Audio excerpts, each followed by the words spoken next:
guys, we are now going to read chapter 16, Through the Trap Door. And remember, we just think that we met Voldemort, maybe. I wonder what is going to happen in this chapter. In years to come, Harry would never quite remember how he had managed to get through his exams when he half expected Voldemort to come bursting through the door at any moment. Yet the days crept by, and there could be no doubt that Fluffy was still alive and well behind the locked door.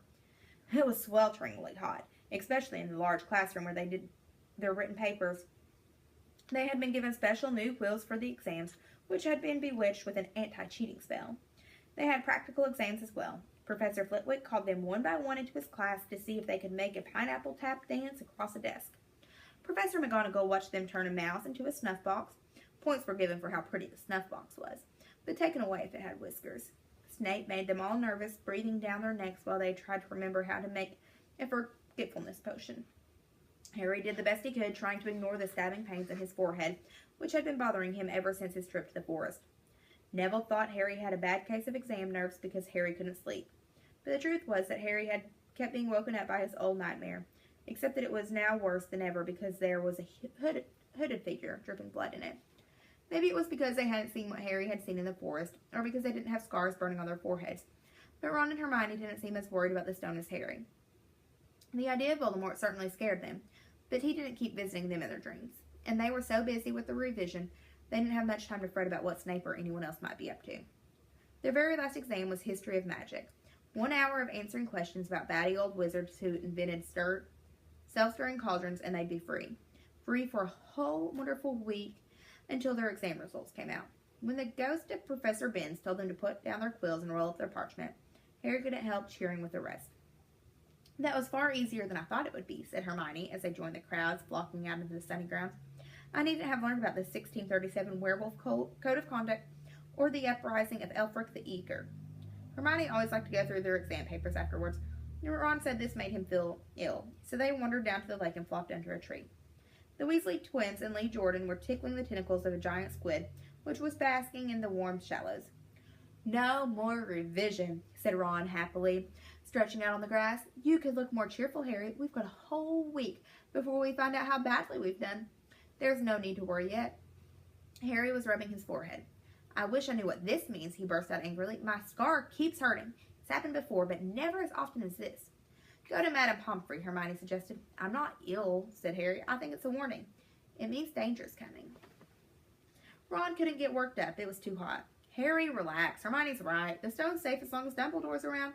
Anyway, we've never had any proof Snape found out how to get past Fluffy. He nearly had his leg ripped off once. He's not going to try it again in a hurry. And Neville will play Quidditch for England before Hagrid lets Dumbledore down." Harry nodded, but he couldn't shake off a lurking feeling that there was something he'd forgotten to do. Something important. When he tried to explain this, Hermione said, "That's just the exams. I woke up last night and it was halfway through my Transfiguration notes before I remembered we'd done that one." Harry was quite sure that the unsettled feeling didn't have anything to do with work, though. He watched an owl flutter towards the school across the bright blue sky, a note clamped in its mouth. Hagrid was the only one who ever sent him letters. Hagrid would never betray Dumbledore. Hagrid would never tell anyone how to get past Fluffy. Never. But Harry suddenly jumped to his feet. "Where are you going?" said Ron sleepily. "I've just thought of something," said Harry. He had gone white. "We've got to go and see Hagrid. Now." "Why?" panted Hermione, hurrying to keep up. "Don't you think it's a bit odd," said Harry, scrambling up the grassy slope, "that what Hagrid wants more than anything else is a dragon, and a stranger turns up who just happens to have an egg in his pocket? How many people wander around with dragon eggs if it's against wizard law? Lucky they found Hagrid, don't you think? Why didn't I see it before?" "What are you going on about?" said Ron, but Harry, sprinting across the grounds towards the forest, didn't answer. Hagrid was sitting in an armchair outside his house. His trousers and sleeves were rolled up, but he was shelling peas into a large bowl. "Hello," he said, smiling. "Finished your exams? Got time for a drink?" "Yes, please," said Ron, but Harry cut across him. "No, we're in a hurry, Hagrid. I've got to ask you something. You know that night you won Norbert? What did the stranger you were playing cards with look like?" "Dunno," said Hagrid casually. He wouldn't take his cloak off. He saw the three of them look stunned and raised his eyebrows. "It's not that unusual. You get a lot of funny folk getting the Hog's Head. That's one of the pubs down in the village. Might have been a dragon dealer, mightn't he? I never saw his face. He kept his hood up." Harry sank down next to the bowl of peas. "What did you talk to him about, Hagrid? Did you mention Hogwarts at all?" "Might have come up," said Hagrid, frowning as he tried to remember. "Yeah, He asked what I did, and I told him I was gamekeeper here. He asked a bit about the sort of creatures I look after, so I told him. And I said what I'd always really wanted was a dragon. And then, I can't remember too well because he kept buying me drinks. Let's see. Yeah, then he said he had the dragon egg, and we could play cards for it if I wanted. But he had to be sure I could handle it. He didn't want it to go to any old home. So I told him, after Fluffy, a dragon would be easy. And did he seem interested in Fluffy? Harry asked, trying to keep his voice calm. Well, yeah, how many three-headed dogs have you met, even around Hogwarts? So I told him, Fluffy's a piece of cake. If you just know how to calm him down, just play him a bit of music, and he'll go straight off to sleep. Hagrid suddenly looked horrified. I shouldn't have told you that, he blurted out. Forget I said it. Hey, where are you going? Harry, Ron, and Hermione didn't speak to each other at all until they came to a halt in the entrance hall, which seemed very cold and gloomy after the grounds. We've got to go to Dumbledore, said Harry. Hagrid told that stranger how to get past Fluffy, and it was either Snape or Voldemort under that cloak. It must have been easy once he'd got Hagrid drunk. I just hope Dumbledore believes us. Firenze might back us up if Bane doesn't stop him. Where's Dumbledore's office? They looked around as if hoping to see a sign pointing them in the right direction. They had never been told where Dumbledore lived, nor did they know anyone who had been sent to see him. We'll just have to, Harry began, but a voice suddenly rang across the hall. What are you three doing inside? It was Professor McGonagall carrying a large pile of books. We want to see Professor Dumbledore, said Hermione rather bravely. Harry and Ron thought. See Professor Dumbledore, Professor McGonagall repeated, as though this was a very fishy thing to want. Why? Harry swallowed. Now what? It's sort of a secret, he said, but wished at once he hadn't, because Professor McGonagall's nostrils flared. Professor Dumbledore left 10 minutes ago, she said coldly. He received an urgent owl from the Ministry of Magic and flew off for London at once. He's gone? Said Harry frantically. Now? Professor Dumbledore is a very great wizard, Potter. He has many demands on his time, but this is important. Something you have to say is more important than the Ministry of Magic, Potter. Look, said Harry, throwing caution to the wind. Professor, it's about the Sorcerer's Stone. Whatever Professor McGonagall had expected, it wasn't that. The books she carried tumbled out of her arms, but she didn't pick them up. How do you know? She spluttered. Professor, I think I know that someone's going to try and steal the stone. I've got to talk to Professor Dumbledore. She eyed him with a mixture of shock and suspicion. Professor Dumbledore will be back tomorrow, she said finally. I don't know how you found out about the stone, but rest assured, no one can possibly steal it. It's too well protected. But Professor Potter, I know what I'm talking about, she said shortly. She bit down and gathered up the fallen books. I suggest you all go back outside and enjoy the sunshine. But they didn't. It's tonight, said Harry, once he was sure Professor McGonagall was out of earshot. Snape's going through the trapdoor tonight. He's found out everything he needs, and now he's got Dumbledore out of the way. He sent that note. I bet the Ministry of Magic will get a real shock when Dumbledore turns up. But what can we? Hermione gasped, and Harry and Ron wheeled around. Snape was standing there. Good afternoon, he said smoothly. They stared at him. You shouldn't be inside on a day like this, he said, with an odd twisted smile. We were, Harry began without any idea what he was going to say. You want to be more careful, said Snape. Hanging around like this, people will think you're up to something. And Gryffindor really can't afford to lose any more points, can they? Harry flushed. They turned to go back outside, but Snape called them back. Be warned, Potter. Any more nighttime wanderings, I will personally make sure you are expelled. Good day to you. He strolled off in the direction of the staff room. Out on the stone steps, Harry turned to the others. Right. Here's what we've got to do, he whispered urgently. One of us has got to keep an eye on Snape. Wait outside the staff room and follow him if he leaves it. Hermione, you'd better do that. Why me? It's obvious, said Ron. You can pretend to be waiting for Professor Flitwick, you know. He put on a high voice. Oh, Professor Flitwick, I'm so worried. I think I got question 14B wrong. Oh, shut up, said Hermione. But she agreed to go and watch out for Snape. And we'd better stay outside the third-floor corridor, Harry told Ron. Come on. But that part of the plan didn't work. No sooner had they reached the door, separating Fluffy from the rest of the school, than Professor McGonagall turned up again. And this time she lost her temper. I suppose you think you're harder to get past than a pack of enchantments, she stormed. Enough of this nonsense. If I hear you've come anywhere near here again, I'll take another 50 points from Gryffindor. Yes, Weasley, from my own house. Harry and Ron went back to the common room. Harry had just said, at least Hermione's on Snape's tail, when the portrait of the fat lady swung up and Hermione came in. I'm sorry, Harry, she wailed. Snape came out and asked me what I was doing, so I said I was waiting for Flitwick, and Snape went to get him, and I've only just got away. I don't know where Snape went. Well, that's it then, isn't it? Harry said. The other two stared at him. He was pale and his eyes were glittering. I'm going out of here tonight, and I'm going to try and get to the stone first. You're mad, said Ron. You can't, said Hermione. After what McGonagall and Snape said, you'll be expelled. So what? Harry shouted. Don't you understand? If Snape gets hold of the stone, Voldemort's coming back. Haven't you heard what it was like when he was trying to take over? There won't be any Hogwarts to get expelled from. He'll flatten it, or turn it into a school for the dark arts.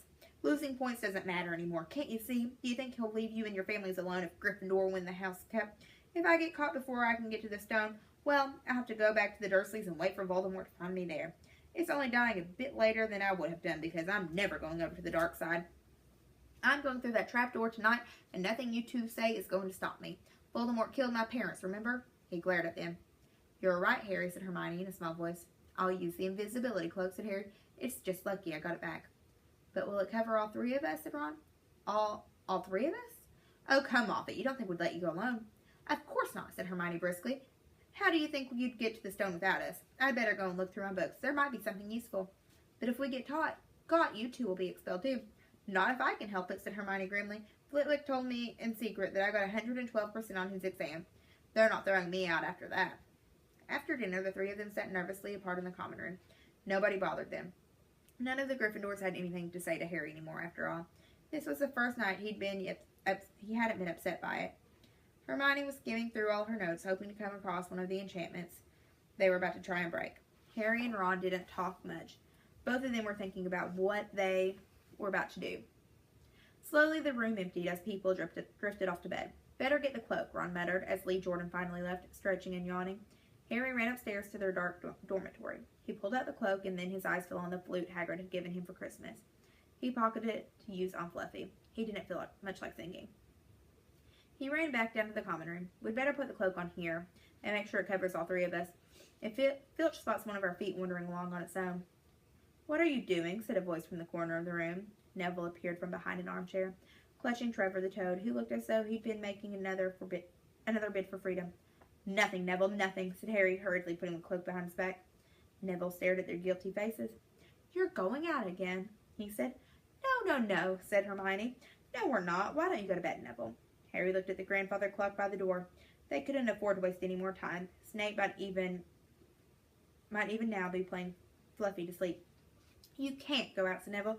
You'll be caught again. Gryffindor will be in even more trouble.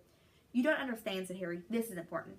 But Neville was clearly steeling himself to do something desperate. I won't let you do it, he said, hurrying to stand in front of the portrait hole. I'll fight you. Neville, Ron exploded. Get away from the hole and don't be an idiot.